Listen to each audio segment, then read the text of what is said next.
안녕하십니까. 베트남 경제TV의 오드리입니다. 이번 시간에는 베트남 경제동향, 주간 경제동향 10개와 한국 경제동향 5개를 정말 짧은 시간에 딱 요약만 해가지고 말씀을 드리겠습니다. 우선 첫 번째로는 베트남이 동아에 대한 평가 절하를 했습니다. 역대 최대고 평가 절하를 했고, 이게 역대 최대고 1달러에 23,500동 으로 평가를 했는데요. 결국 이 이유는 경기를 살리기 위한 거고, 이 부분에서 우리가 민감하게 봐야 되는 건 결국은 금리 인하 카드를 꺼내냐 안 꺼내냐를 지켜봐야 됩니다. 그러니까 지금 베트남 동이 가치가 그렇게 높지가 않아요. 만약에 이걸 보시는 분들이 결제 수단을 혹시 베트남 내에서도 동으로 한다면 사실은 이거는 제가 생각할 때는 좋은 방법은 아니라고 생각합니다. 지금 달러로 많이 확보를 해놓는 게 중요하거든요. 그러니까 결국 이 가치는 저는 더 떨어질 거라고 좀 생각을 하고 있고, 최악의 상황에는 금리 인하 카드를 꺼낼 건데 이때는 정말 민감하게 보셔야 됩니다. 시그널이 좋은 건 아니기 때문이죠. 네, 그리고 두 번째로는 올해 은행들이 해외 진출한 곳 중 가장 최다는 베트남이었다. 인도도 각광을 받고 있다 라는 기사인데요. 되게 간단합니다. 은행 고객은 누굽니까? 기업이죠. 우리나라 은행들의 기반은 한국입니다. 근데 한국 기업들이 지금 해외 진출을 하고 있지 않습니까? 그 이유는 뭔가요? 되게 간단하죠. 중국의 사드랑 미중 무역 전쟁 때문입니다. 결국 제가 말씀드렸던 이 리스크 분산을 해야 되거든요. 그렇기 때문에 지금 진출을 하고 있는 건데, 이 기업이 진출을 한다라는 건 결국은 은행이 같이 따라가겠다라는 얘기입니다. 네, 그렇기 때문에 당연히 최다고, 인도 역시도 지금 많이 진출을 했잖아요. 한국 기업들이. 삼성전자도 최근에 대규모 투자라고 우리 문재인 대통령께서도 한번 갔다 오셨었고, 그렇기 때문에 베트남과 인도가 각광을 받고 있는 겁니다. 세 번째로는 현대그룹이 지금 북남 고속도로 개발에 대한 투자를 원하고 있다라는 기사인데요. 제가 말씀드렸지만 신흥국은 FOC가 굉장히 중요합니다. FOC 인프라가 우리나라와 같다라고 생각하시면 안 됩니다. 그럼 결국 경제를 발전시키려면 이 FCM 시스템이 발전을 해야 되고, FCM이 발전하기 위한 결국 FOC가 깔려야 되거든요. 이 전기라든가 발전이라든가 도로라든가 이런 부분이 깔려야 되는 부분입니다. 그렇기 때문에 현대그룹 역시도 이런 부분의 시너지 때문에 지금 투자를 의향을 하고 있고, 참고로 이 베트남 정부는 돈이 그렇게 많은 나라가 아닙니다. 정부가 절대 아니기 때문에 투자자를 항상 모집을 합니다.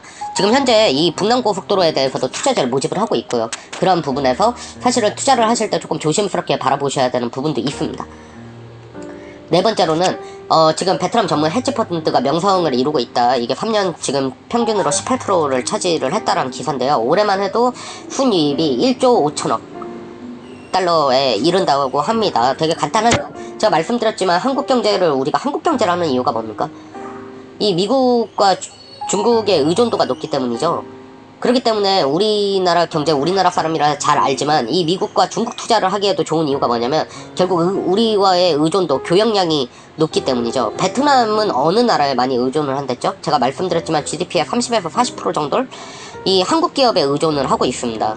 그러면 베트남 투자를 하는데 우리나라 사람이 가장 유리하겠죠. 그렇기 때문에 이런 펀드, 전문 펀드가 생기는 건 너무 당연하고 자연스러운 현상이고요.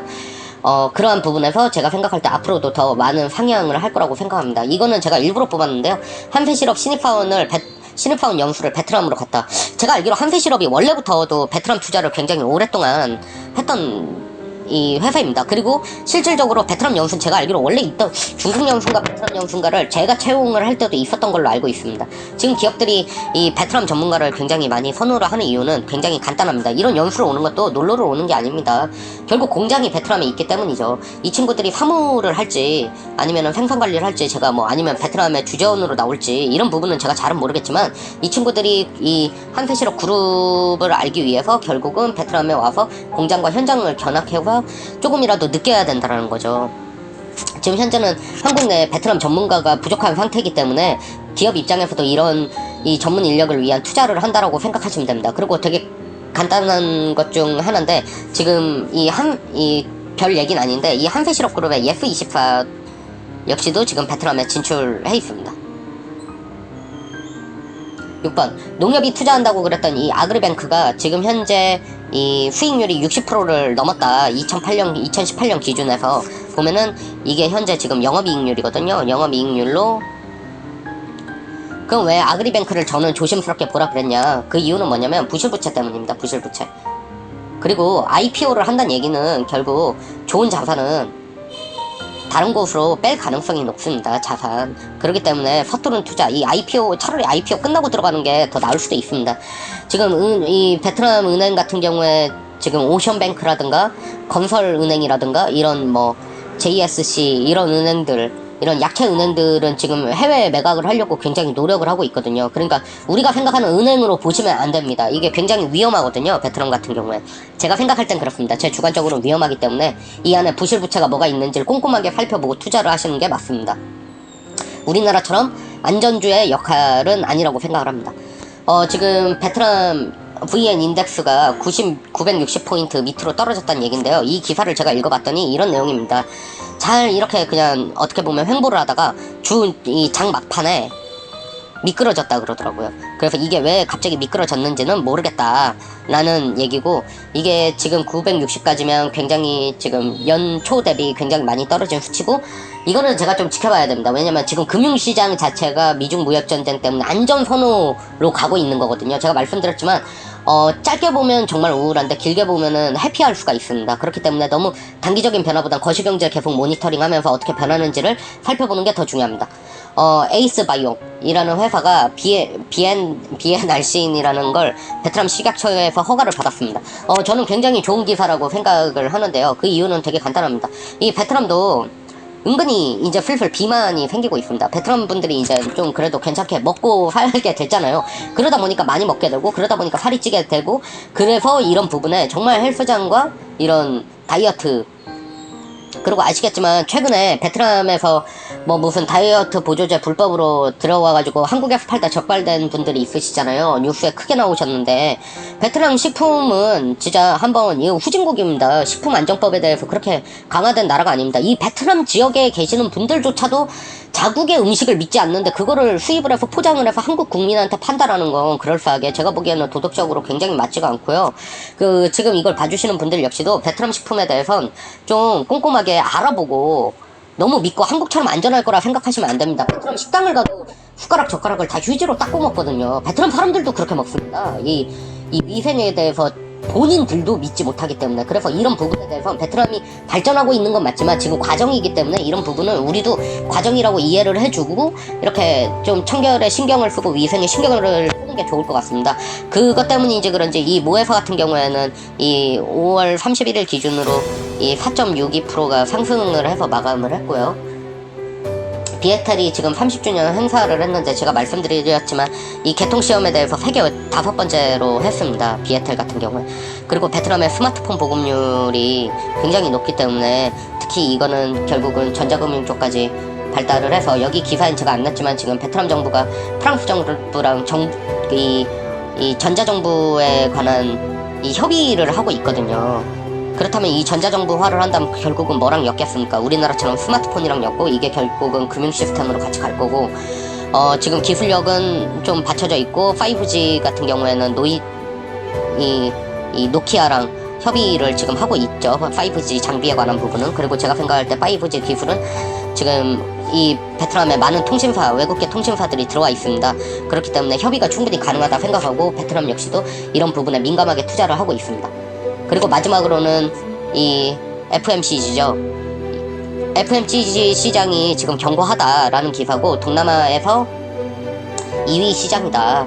지금 견고하게 계속 이거는 음료라는 뜻인데, 이 견고하게 지금 발전을 하고 있다. 그러니까 주목해봐라 라는 기사였습니다.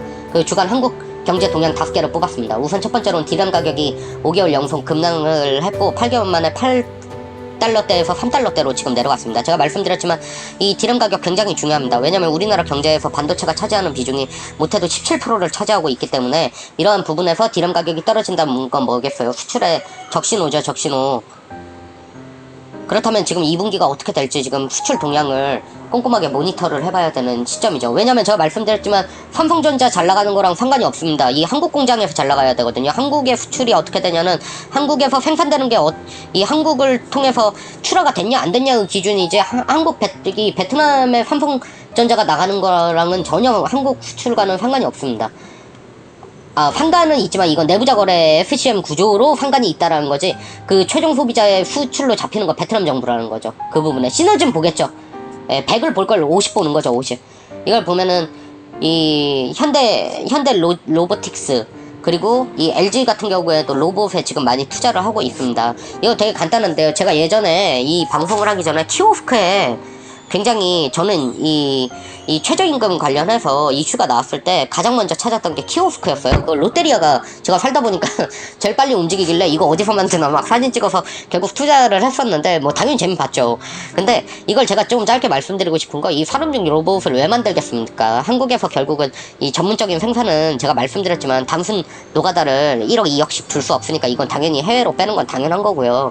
우리나라의 강점 뭡니까? R&D, 사무, 그리고 이 생산에 계시는 기술자분들, 이분들은 우리가 버릴 수가 없거든요. 그리고 이거 우리나라의 경쟁력이기 때문에 결코 버려져서도 안 되고요, 제가 생각할 때. 근데 이분들이 다 할 수가 없기 때문에 결국은 이런 인건비에 대한 부담을 어떻게 해소를 하겠냐. 왜냐면 이 생산 경쟁력이 나와야 되기 때문이죠. 그렇다면 결국 이러한 로봇 시장이 성장을 할 거다. 그렇기 때문에 LG가 최근에 인수한 로봇회사 로보티스였나요? 굉장히 많이 올랐었잖아요. 그런 이유 때문이고, 로보티스 같은 경우에도 제가 생각할 때 충분히 주목해볼 만한 회사라고 생각합니다. 그리고 은행에서 발행하는 이 종이 통장이 사라질 거다. 이제 유료화가 될 거고, 이 금액은 2,000원 정도로 할 거다, 이 얘기고, 이 7년 만에 금리 역전, 이 아래 공포라 그러죠. 아래 공포가 오고 있다. 그러니까 30년 만기 물체가 지금 기준 금리 밑으로 들어갔다는 얘기입니다. 쉽게 생각을 해서 30년짜리 적금을 들었는데 이 연평균 금리가 기준 금리보다 이하로 수익률이 낮다라는 건 이 장기적으로 이 불투명하다라는 걸 나타내는 거거든요. 근데 흔히 뉴스에서 얘기하듯이 이 30년불 장기채가 뭐 3개월 단기채 밑으로 들어갔다고 해가지고 꼭 경제 위기가 오는 건 아닙니다. 패턴이 맞았던 건 사실이지만, 충분히 합리적인 얘기지만, 꼭 그렇게 됐다고 해서 다른 사례에서 경제 위기가 오지만은 않았었습니다. 그래서 그 기준 금리를 지금 하반기에 인하하냐 마냐 이거에 대한 얘기를 하고 있는 건데, 결국 우리가 여기서 주목해서 봐야 되는 거는 지금 정부의 기조입니다. 정부는 리디노미네이션, 그리고 이번에 이금융권 대출 규제를 했죠. 이런 부분이 왜 하겠습니까? 되게 간단한 거죠. 네, 지금 경기 살리려고 하는 겁니다. 경기 살리려고.